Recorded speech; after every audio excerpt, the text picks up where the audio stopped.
Hello everyone, আমাদের গত বৃহস্পতিবার সন্ধ্যে 6টায় ইলেকট্রিক চলে গিয়েছিল। তো শুক্রবার রাত 11টায় ইলেকট্রিক এসেছে, সেই কারণে আমাদেরকে এই প্রদীপটাই জ্বালতে হয়েছিল। আসলে আজকালকার দিনে ওই 29 ঘন্টা ইলেকট্রিক না থাকা মানে বুঝতেই পারছেন অবস্থা কীরকম হয়। পুরো অবস্থা খারাপ হয়ে গেছিলো। না ছিল আমাদের ফোনে কোনো রকম চার্জ, না ছিল এমার্জেন্সিতে চার্জ, এমনকি টর্চে পর্যন্ত চার্জ ছিল না। কোনো রকমে বৃহস্পতিবার সন্ধ্যাটা কাটিয়েছি, কিন্তু শুক্রবার সন্ধ্যা কাটানোর মতো কোনো রকম ব্যবস্থাই কিন্তু আমাদের কাছে ছিল না। তো সেই মতো অবস্থায় হাজব্যান্ড গিয়েছিল একটা ক্যান্ডেল নিয়ে আসতে, তো এখানে কোনো দোকানে ক্যান্ডেলও মেলেনি, যেই কারণে বাড়িওয়ালা আন্টিদের ওই কিছু প্রদীপ রাখা ছিল, তো ওইখান থেকে একটা প্রদীপ জেলে আমাদেরকে রাত্রি 11টা পর্যন্ত কাটাতে হয়েছিল। তারপরে কিন্তু ইলেকট্রিক এসেছিল। সত্যি ভীষণ ঝামেলার মধ্যে পড়ে গেছিলাম।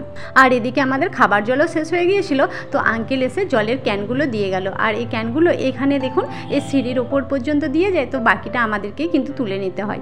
দেন খাওয়া দাওয়া করে আমরা চলে এলাম একটু ছাদ। বেটু এদিক ওদিক ছুটে লুকিয়ে পড়ছিল আর আমাকে বলছিল মাম্মা মামাকে ধরো, তো ওর সাথে একটু খেলাধুলা করে আমরা চলে এলাম নিচে। আজকের মিনি ব্লগটা এই পর্যন্তই।